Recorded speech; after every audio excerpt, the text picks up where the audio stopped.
This is the Business Stuff Podcast. This is where I will share the lessons I've learned from advising thousands of businesses over almost 30 years. Each episode will give you practical insight to allow you to learn from other people's mistakes. I'll be pulling in experts from our team and the world of business, and together we'll make sure your business is giving you what you want. My name is Martin, and this is the Business Stuff Podcast. Hi, it's Marty from the Accelerator team, and I'm here with Alfie Joey. And actually, Alfie, I think you're maybe the first non-Robson Laidler person who's been on the podcast twice. No way. You might be. No way. Excellent. I hope I am. So you were last with us about a year ago, and for anyone listening back home or watching, the episode was Changing Lanes, and it was about how over the period of your life you've changed lanes multiple times. It was based loosely on your TED talk from a while ago. You know, you've done all kinds of things, and that's definitely worth a listen. But you were literally about to embark on a massive change the day we spoke, weren't you? It was an uncanny day because for several reasons. So I came here, it would have been booked way in advance. Yeah. And I had no idea that would be the day I'd be announcing to the radio listeners that I'd be leaving the station after, nearly 15 years.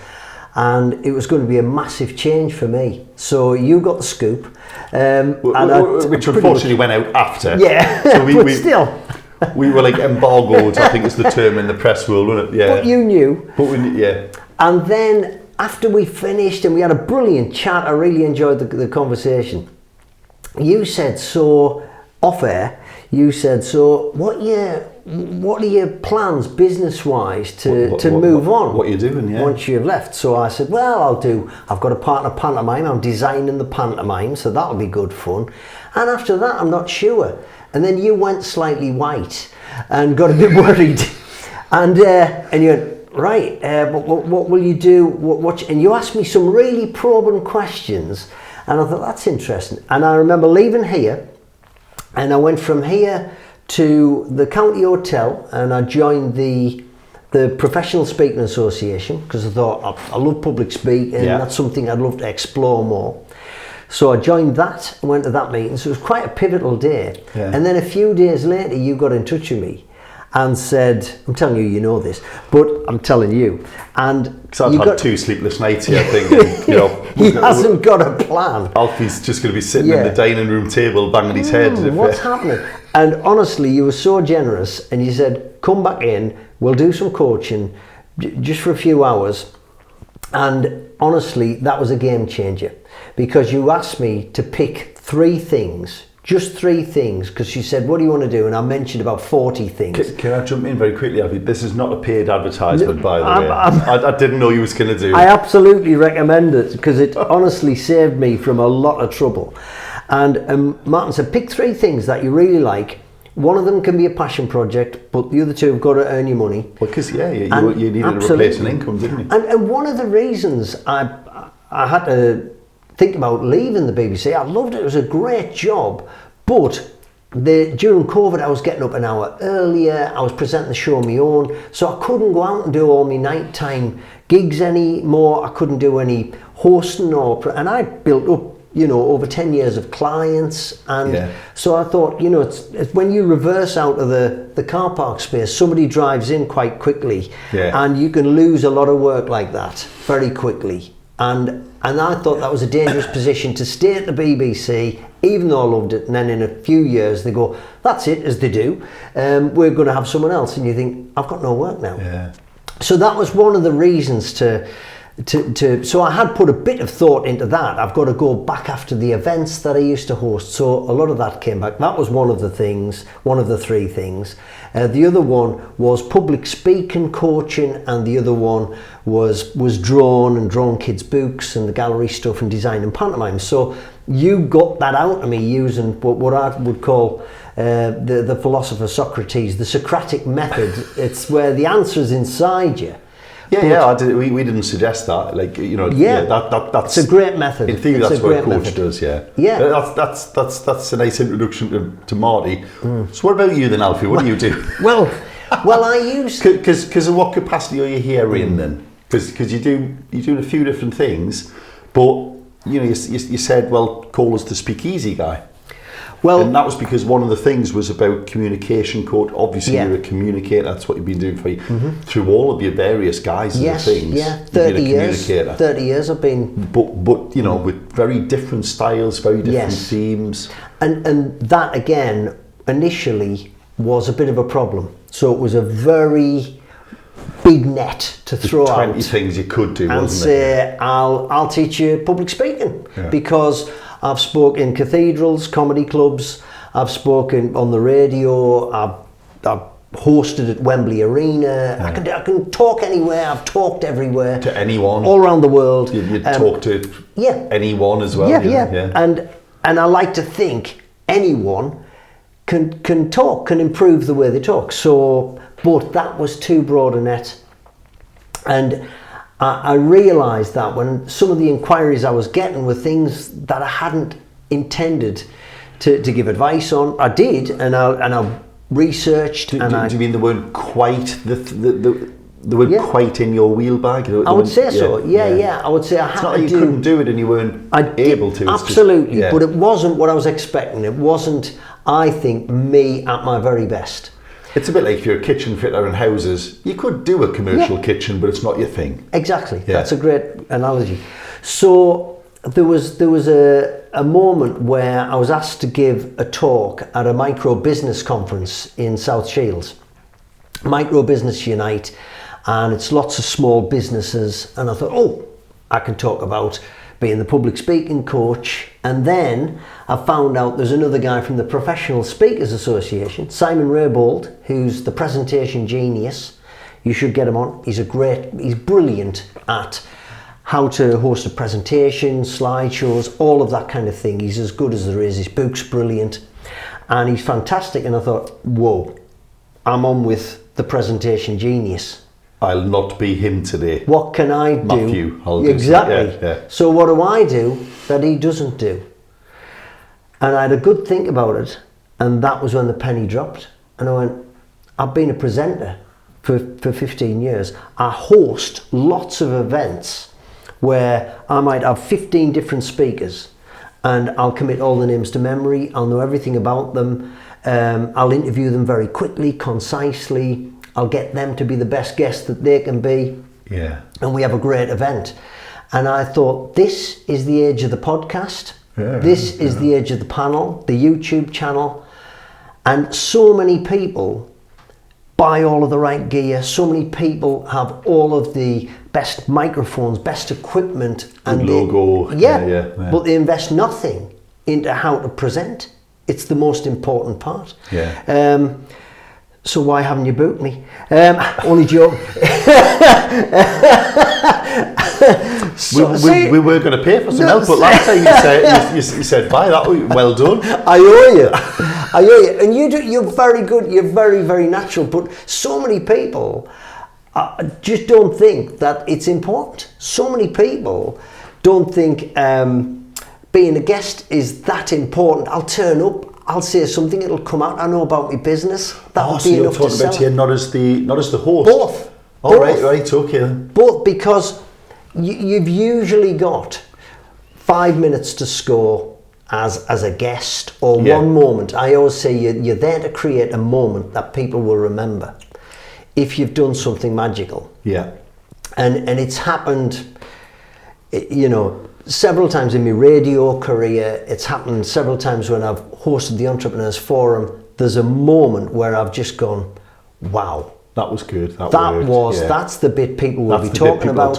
That's the bit they remember. That's the bit that gets shared online. Were you there when? Did you see that? Yeah. And I think that is what you should be aiming for. If you have a podcast, if you're going on a panel, and if you're the host, you can create that as well. So it works both ways. Yeah. And I've been on both sides. I've been a guest on, for instance, I was a guest on Piers Morgan on the old, Good Morning Britain with him and Susanna Reid when we did Britain's Got Talent. Didn't we? Oh yes, yeah. I didn't realise you were on Piers. Yeah, it's on YouTube. And if you watch, this bit ended up in the newspaper, in the tabloids, because I said to my buddy, who we were a double act, I said, he's going to ask us to do him. That's his ego. Oh, the impression you mean? Yeah, and we couldn't do him. So I said, I tell you what, we'll say he's a mixture of all these people who we can do. And that was the moment, you know. And, and if he just said, can you do me? And we go, no, we can't do everybody. Flat. That's the end of it. The end of it. Whereas if you go... Who was your mix of? I think it was a bit like Donald Trump, Simon Cowell and somebody else. But we put thought into it. We prepared it. Which made the moment, you know. Yeah. Oh, I like that. And you know, I can think of loads of moments. Do you think? And sorry, I guess one of the bad things about being a host is interrupting. But it is the crux of what you're saying here. Then is if you're going to be on something, you gotta have a bloody plan. Absolutely, just know what you're trying to. Because you can be asked on a podcast, but if you haven't got a message that you want to get out, it'll be clear, won't it? I've been surprised by some people who are incredibly successful, who have a product, who have an unbelievable thing that they've created, and they don't sell it. They can't tell you what it is. Well, it's just Dragon's Den, isn't it? Yeah. You go, wow, that's amazing. So what's happening there then? I'm not sure. Like, absolutely. Wow, I could sell that. You dream about this in your sleep. Yeah. And you've got 5 minutes to chat about it, and you're not as excited as I am. Yeah. So I've got quite good skills as a host at doing so much research that I get, if they can't do that, I can do that for them. Yeah. But you shouldn't have to. So it's interesting because you kind of jumping across things here. Then, so what you're saying is, if you're going to host something, part of the responsibility of a good guest is on you as the host by doing your research, because everyone has got a story, everyone has got a product, and if your guest isn't managing to get that out, or it isn't showing, you kind of owe them a bit of responsibility to try and get that out, don't you? Yeah. In something like this, where we're all friends, we're not trying to get a gotcha here. No. But it's interesting because you mentioned Piers Morgan. It's not like his team don't do their research. They know exactly what they're going to ask people and why. And he'll know going in whether they're trying to go for the kill or get the laugh or whatever. Yeah. And a good host, I suppose, should ask a leading question. Absolutely. But also, I think, and I'm interrupting you back because you mentioned that's ones each. I think interruptions are great because it means you're really listening. If you're not trampling all up, if you're not listening, then that's bad interruption. But if you want to know more, that's a good interruption. And I've found that the more prepared you are as a host, and the more you want to know, and the more you listen, the more you can actually go off what you've planned. Yeah. And sometimes, again, that's where I come back to that word, the moment happens. So I'll give you an example. I was interviewing Sir John Timpson, one of the most impressive people I've ever met. Locksmith, Keys, Timpson. Timpson. That classic Sun headline, Cons cut Keys, because he employed a lot of ex-criminals. He does a lot of breach out work, doesn't he? And he fosters tons of kids, 2,000 children, I think him and his wife have fostered. 2,000? What size gaffs he got? Pretty big. Not all at once.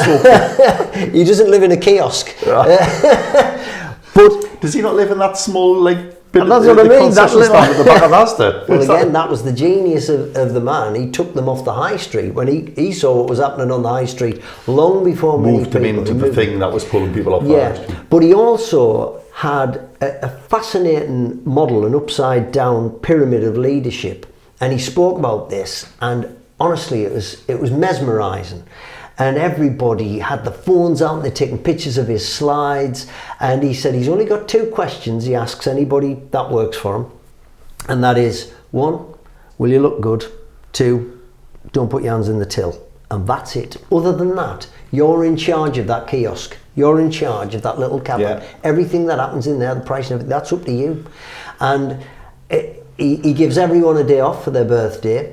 Anyone who's been there more than 5 years can stay in one of the chalets, holiday chalets around the country.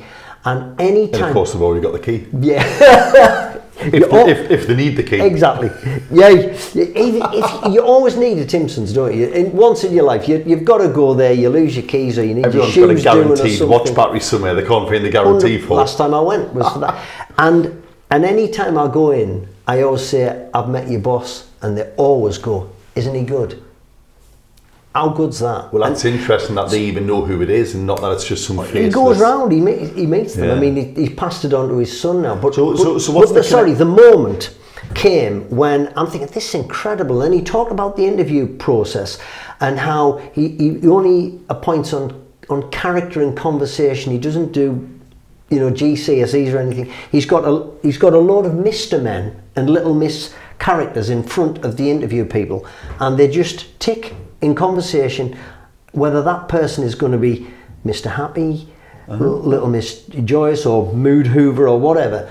And then this is where the moment came. I'm thinking, and everybody, when he showed that, everyone got the phones out and took a photograph.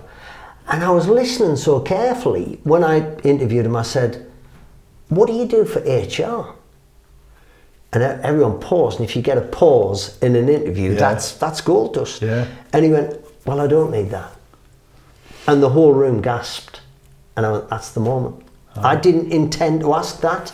I'd done all the research. I still didn't know that. But because you'd been listening and actually paying attention. But I was so engrossed. I genuinely wanted to know the answer, presumably. Yeah. And that was the moment, and that was the bit where the room gasped. So that meant they were interested. How do mere mortals create those moments then, Alfie? Because that's the challenge, isn't it? So you've got 30 years of experience speaking on stage, hosting events, all of those.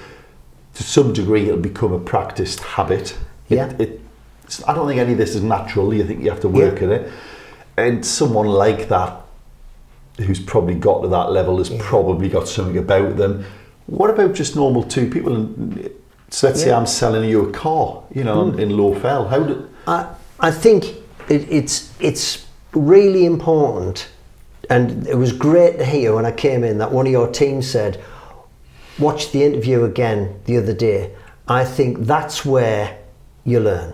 That's almost the only place you can learn, really. If you're doing a podcast or if you're doing stuff that is recorded or YouTube, you must go back over it, even though it's a bit awkward and some people don't like the sound of their own voice. My old radio boss, who was absolutely brilliant, used to do something called the Snoop, and he did it every Wednesday. You just listen in for a bit, would he? And it was forensic. So what he would do is, he would say, right, we'll do a lucky dip today, and we might listen to us at 8 o'clock to 10 past 8. And he'd say, right, let's see what 5 Live or Radio 2 are doing between 8 and 10 past 8. And we'll score who got the most out of those 10 minutes. 10 minutes is a long time in the radio. All they listen to, yeah. It's easy to be on phone for 20 seconds. But 10 minutes is a long time. And I was talking to along there. And he would do the Socratic method. He would get us. He never told us we were rubbish. We would hear it and that's interesting. Because he would do us against one of our competitors, Metro, or us against BBC Tees. So it would be, we'd be roughly have the same subjects or the same news stories would be breaking. What emphasis did you put on the leadership election? Absolutely. Have you mentioned the weather, the travel, something newsworthy in those 10 minutes? Have you told people who you are? Why are people listening? Lead people by the hand. And he just constantly, he never missed that. And that was always at first it was a painful thing, and then it became a brilliant thing. So you're thinking at any point, anything I say might be that 10-minute window. Yeah. So it's all got to be good. All of it should be good. How does that correlate with, you see anybody on Graham Norton and they go, oh yeah, I don't watch my films. Yeah. I don't believe them. There you go. I don't believe that answers that then. Yeah. So do we just agree that they do watch the film? My favourite singer is Frank Sinatra, and he once said, if I go around somebody else's house, I can't stand listening to myself. But anybody who'd been to his house said his music was playing all the time. That's why he was sick of it. That's why he didn't want to hear it in your house. Yeah. I think, how can you know what you sound like or look like unless you watch it back? And I tell you, it's interesting now. You go to a comedy club. I did comedy on Friday and Saturday, and the younger comedians now, they've all got tripods, cameras.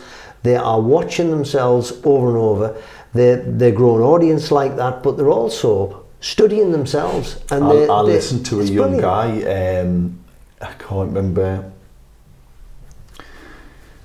It was on a podcast in the US. It doesn't matter. Yeah, but anyway, but what he said is, you know, you have really not got any excuse for not doing that analytical review of your performance. Yeah. It's never been easier to do that. Absolutely. It's not like you now need to get someone with a huge big hulking camera and like sound gear and that. Said you can literally, even if you just want the sound, you can do that like that. Yeah. And if you just put another phone over there and record, so easy now to do that. And you know, and he alluded to the fact that you can tell when people aren't doing that because they just don't improve as quick. Yeah. It's quite interesting. It is, and that after a few years of our boss constantly snooping us, we became the most listened to breakfast show on local radio on the BBC within a 30-metre radius of the outside London, I'll have you know. And we won Station of the Year, and that was completely down to the Snoop. That was absolutely down to the Snoop. That would not have happened. What's the manual version of that then for people who, let's say, you sell for a living and you need to be a better communicator? They can't say, I'm just going to record this. Is that all right? I think you can practice. Like you said, you've got your phone. You can practice on your phone. You have to practice. You can't almost just role play. I think you do, absolutely, and you can do it with a friend. You can do it with some of your family, or you can do it with a coach. I think you would not. You know, sports people don't win medals without coaches. They don't turn up and kick a ball once. They absolutely don't. Yeah. George Best doesn't have any career without Matt Busby. Yeah. He made it. It's interesting what you're saying, though, because as you know, I do a lot of networking where you need to make what the the US would call an elevator pitch. You get your 30, 60 seconds. So it's got to be on point because that's all you get. And one of the things I always say to people when they go, how do you practice? I've been doing it for 10 years now, so it's not easy, but it's not hard. And I'll say, you know, a great tip that you're going to find really weird is, first of all, make sure it's written down. You might not read it out verbatim when you're doing it, but make sure it's there in case you lose your way. But also practice in front of the mirror out loud. Yeah. And they go like, oh, I can't do that. It's like, well, you need to, because if you read it, you'll read it 50% faster than you're going to say it. So if you're trying to time something for a minute or 2 minutes or 5 minutes or a 40-minute presentation and you're not running it through, anything could happen. Absolutely. And I still do that. And I had, you know, I've been doing stand-up comedy for 25 years, and I had a gig on Friday and Saturday. Now, normally Compare, the Stand Comedy Club, is a brilliant. If you're not from the northeast, it's the only purpose-built stand-up club in the northeast. It's really good, electric atmosphere, but they put me on as the headliner. Now I'm not that comfortable headlining, so I practiced all week. I did some new bits, despite having a career 25 years. And I wanted it to be good, and I knew all the other acts would be good before me, so I had to be the best. And did it work out? It was a great night, 2 great nights. And there's a sort of a alleyway round the back, round the side. And during every interval, I still was running it both nights for 20 minutes, just running it in complete form. And then you can go off script and running it, or doing it out loud, like you just said. Practicing the sketch. Yeah, absolutely. When to pause. Yeah, all of those important. And just knowing I can get from that subject to that subject. And stand-up's great because it's not like theatre where you just do all of the lines in order. Sometimes you can get to one bit, or there's somebody goes. You get a different. Yeah, absolutely. So you've got to be able to move about a bit, but if you know what goes where, you can get back on track easier.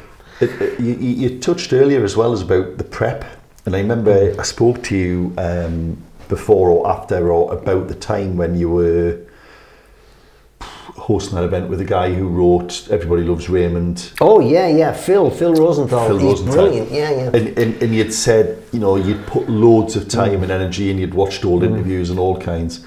And it's interesting because through a lot of the networking that I do, every now and again you'll get a 10-minute chance to really go into detail on your business, and people kind of go, well, I don't know what I'm going to say. I'm like, it's your business. If you don't know your business, how's anybody else going to pick it up from you?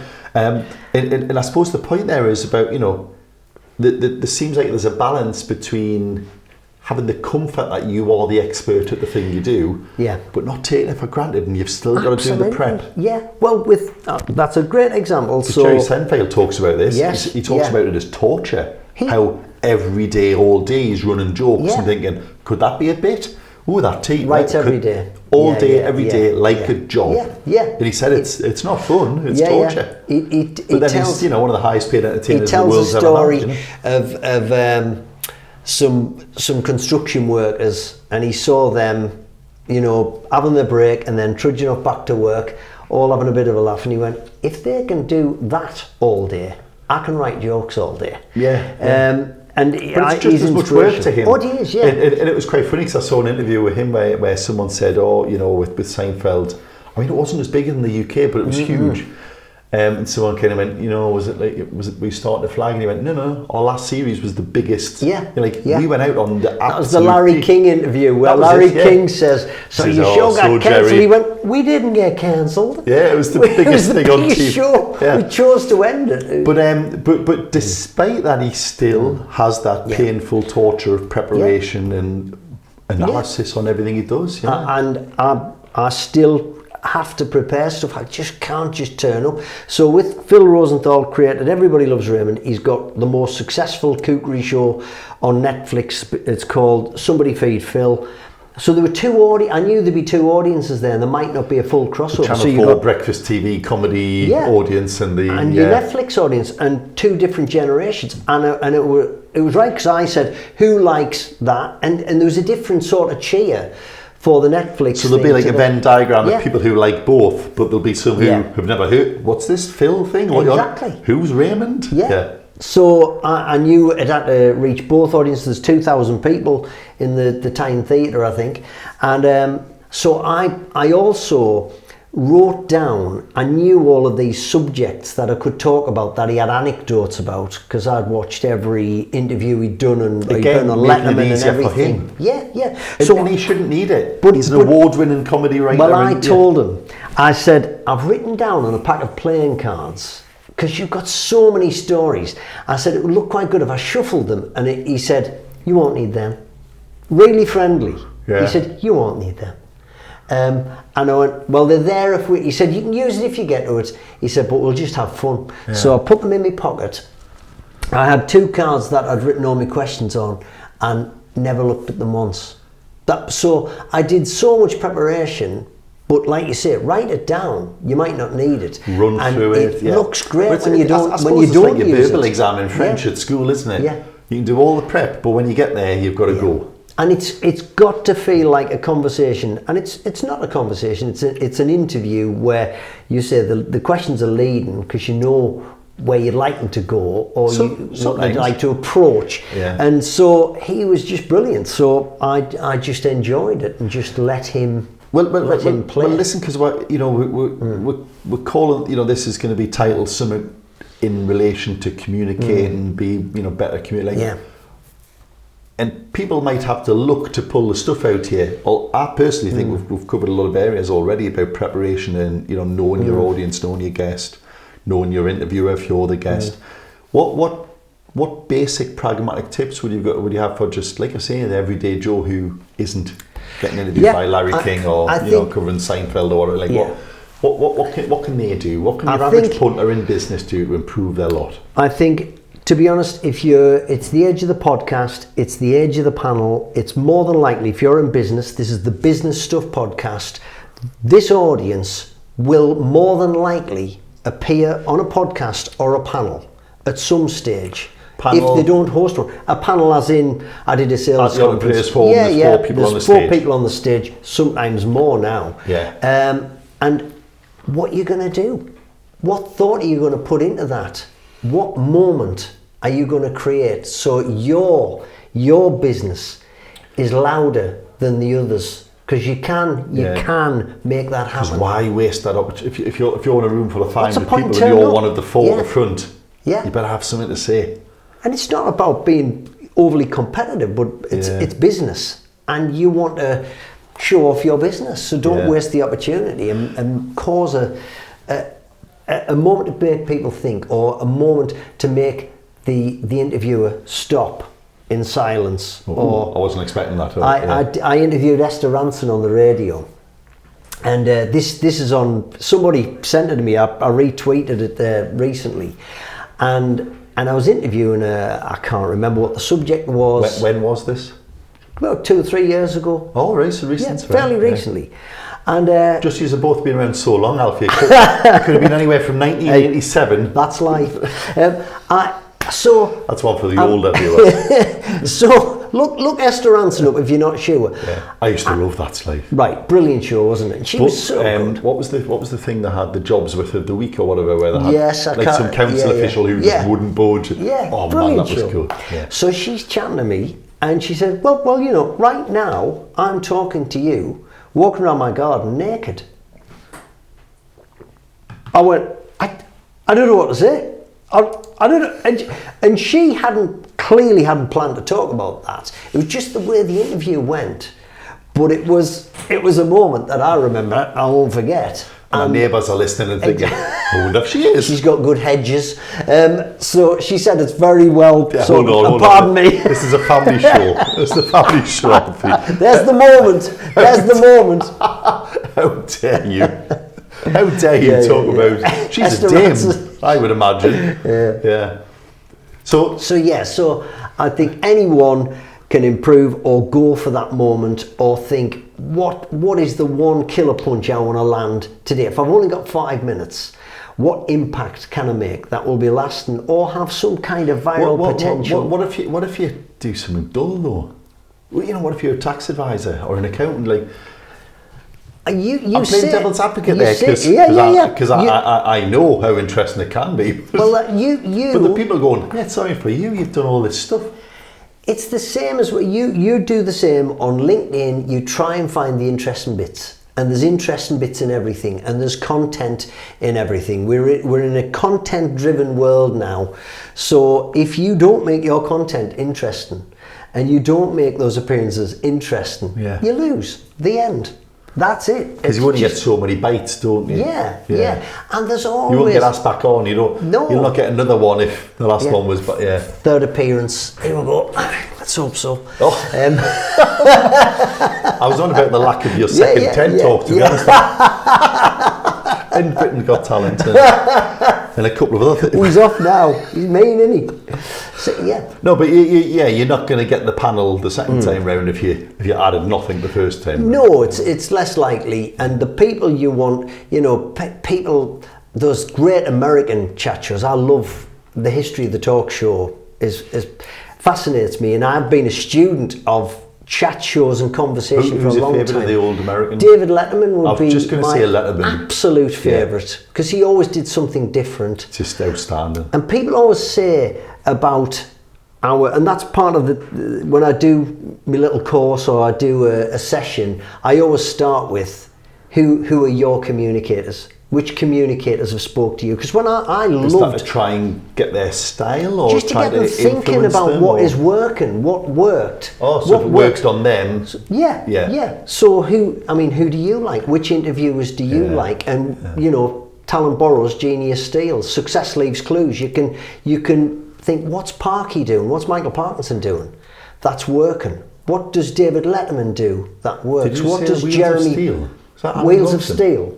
Was that was on TFI Friday, wasn't it? Or Chris Evans used to do Wheels of Steel. I thought Alan Robson might did the Wheels of Steel. Oh, it's at the North Front start line. There you go. When the wheelchairs go by, he goes, and there's Julie there on the Wheels of Steel. I was thinking, where have I got that from? I used to commentate at the beginning of the Great North Run next to Alan. He'd be doing it live, so his is not going out on air. His is just going booming out, and you're trying to concentrate for the radio. With Brendan Foster. Yeah. No, here's Alan Robson. And when the race starts, everybody's running past, and he's just reading people's T-shirts out loud. It sounds like he's endorsing Julie disease. From the Marie Curie. There's Dave from the Alzheimer's. Kids with pleurisy, go on! And you shouldn't really be cheering, shouting these things out as if it's a good thing. It's great. It gets you going. It's brilliant. I'll try and steer past him just to see if I can get a shout out. I haven't yet. Right. So listen then, because I'm still not sure. Other than you said, well, everything's content. How do you dig that out though? If you are that, because if you're a shrinking, kind of wallflower kind of person, and you've just got, you're just going, just get out there. How do people make those first steps? Well, first of all, I don't think shyness is an issue. There's a brilliant speaker, one of the best speakers I heard in the last couple of years, is called Nadia Finer, and she's intensely shy. And she's her speech. Michael Parkinson, he died recently, the best interview we've ever had. He's not loud. He's not verbose. He's a journalist. He's just interested. I've been watching a lot of Billy Connolly, who seems to have been on Parky loads of times. All the time, yeah. And the trade-off between them, because Billy Connolly was, of course, a firecracker, loud, Glaswegian kind of brash guy. And Parky's often just sitting there letting him go. Just laughing at him with the audience, Yeah. So I think that can be the role of the interview. As an interviewer, you don't have to be brash and loud and verbose. And people often mention Paxman was a Rottweiler. I think, again, the key moment for me in his whole career was, did you threaten to overrule him? When he had Michael Howard and he asked the same question about 13 times, very quietly. And he knew he hadn't answered it, so he kept asking it. And it's the moment. It's the moment. So I keep coming back to that, because I think that's what you should be thinking about, either as the guest or either as the host of a podcast or a panel. Do you think it can sometimes be obvious though if someone's trying to engineer that? Because is there a danger that you lose your audience because they kind of go? I think if you oversell, I can see what I'm here today just to sell my business is not going to work. I think if you and I hate that word authentic, but if you are passionate about something, it'll come out. It should come out, and just remember why you do what you do. Remember it, and you'll get excited about it. And it should be what lights your fire, but it doesn't always come across like that. Where would you say people can practice these things in a safe environment? And we've mentioned the mirror. There's not a mirror there. I don't know why I'm pointing there, but an imaginary mirror. Because I think I introduced you to Helen Ingham, who's the voice competent, and she gave some great advice about practice in the coffee shop. If you don't think your voice is going to carry, practice where it doesn't matter. Absolutely. Take a breath before you get to the tail, and make sure you ask for that coffee the best damn way you can. Because there are easy ways to practice these. You haven't got to wait till the big Dragon's Den pitch, have you? Well, how many of these networking events are out there now? How many people go to them where there's a crowd of people who you haven't met? There's a great opportunity to practice and just force yourself. I can go and chat to that guy over there who I know quite well, I'll be safe. Or I can use this to actually network and do a little bit of public speaking practice, because any kind of speaking in public is public speaking. Because I presume your lady Nadine, saying name escapes me, but if she's shy, she must be actively forcing herself to do that. She absolutely is. I saw it against all common sense.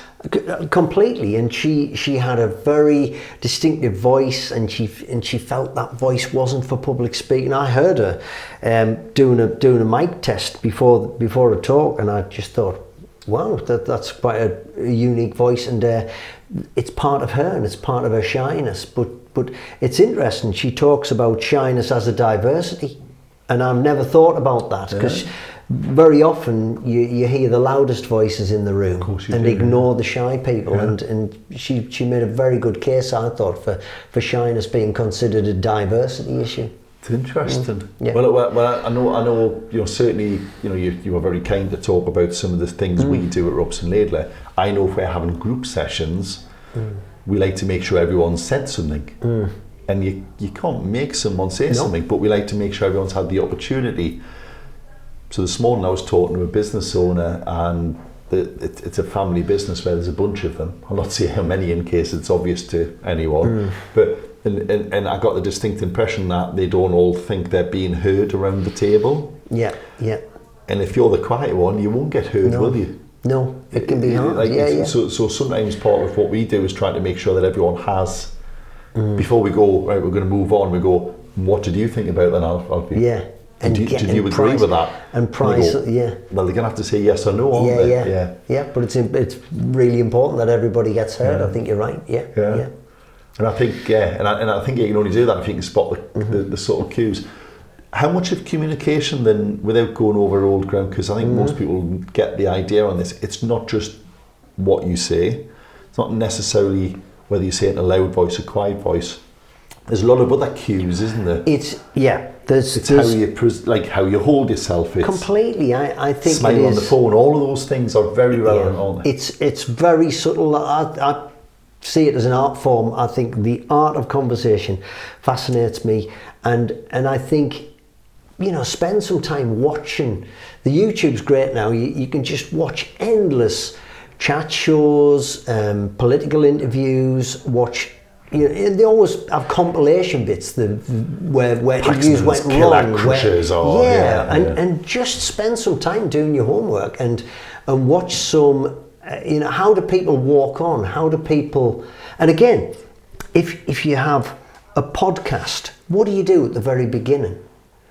Because Letterman or Johnny Carson or Parkinson have a theme tune, and they come on, and there's an entrance down the stairs, and there's a desk, and it's thought out. Graham Norton, just a little bit of stand up, and then he sits down, and then they come in one at a time.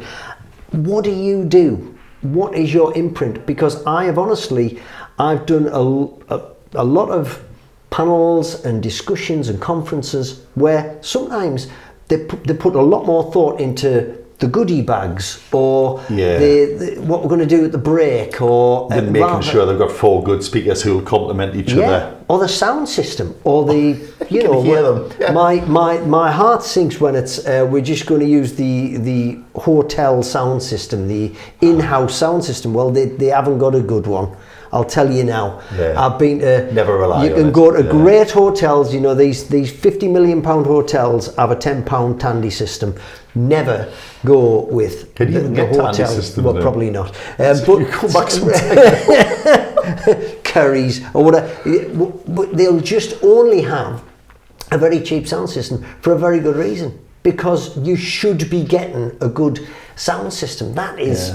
Again, a massively important part of communication, and I think that's where a lot of people think, well, I'll save a bit on that, but put more money into the goodie bags.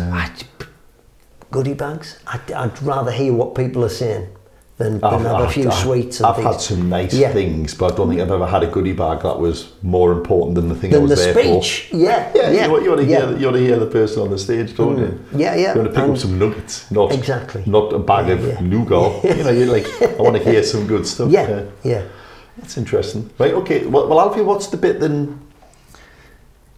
You've been very gracious in not pitching yourself at all here. We should say that, obviously, if people want help with any of these things, they should reach out. And I presume you've got a host of ways that you can help people. And what I'd love people to do is find me on LinkedIn, and I share quite a few stories called Speakeasy Guy. If you follow the hashtag Speakeasy Guy, there's stories about me interviewing Tim Peake, the astronaut, interviewing Karen Gillan from Jumanji and Hollywood films, and all of these tales add up to, my decades of experience of interviewing people and speaking in public, and that will lead you to where I coach, how I coach, and what I might be able to offer you.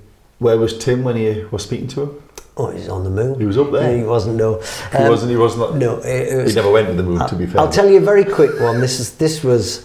He wasn't on the space station though? He wasn't. He wasn't. He was back down to earth. Not that it's not still impressive, because I think he's a hell of an impressive guy. Hugely impressive, and it's very exciting to interview him. Yeah. But when there was an eclipse a few years ago, they sent me to do the breakfast show up at Kielder Observatory to watch it. European dark sky places. And it was foggy when we went. Nobody saw the eclipse. Classically. But my producer luckily it was radio, so you could sell it.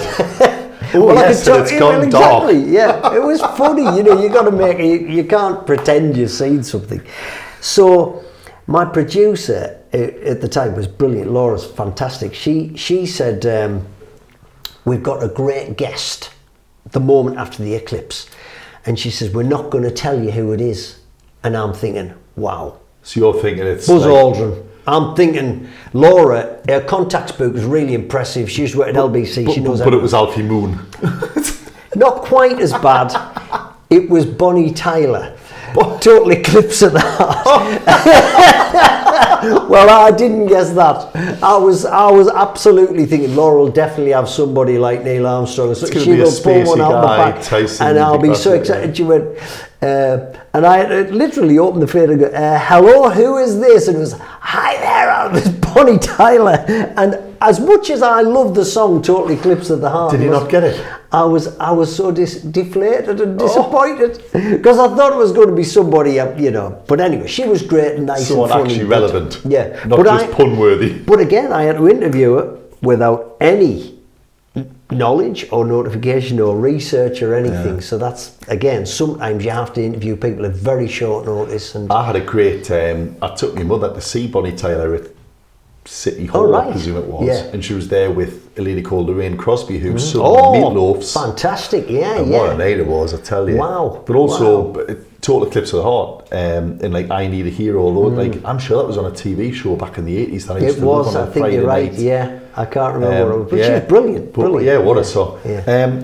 Alfie, what's the one thing that people keep getting wrong then? I think preparation, and you can't not prepare. You can't not prepare and put thought into it. Care about what you're doing.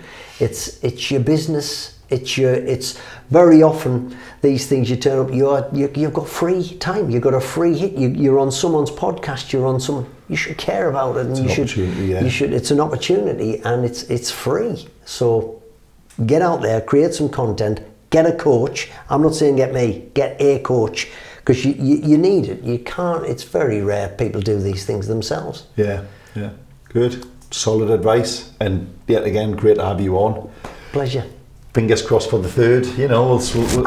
I'll be back. This time next year, we'll have you on with Bonnie Tyler. I'll see what questions you ask me when they stop that make you go white, and then we'll know. Thanks very much, Alfie. That's been great. Brilliant. So that's Alfie, the Speakeasy Guy. LinkedIn, Speakeasy Guy, #. You'll find him through there. As you can tell, he knows, basically, he could have wrote the book on it. I don't know if you're writing a book on it. Well, I'm compiling a book from all of my posts. So what a surprise, he's writing a book, and of course he is, the dynamo Alfie Joey. As always, would love any feedback. Let us know in the comments, reach out, give us a like, give us a subscribe, share the episode. Tell us what part you enjoyed the most. But until next week, thank you very much. Cheers.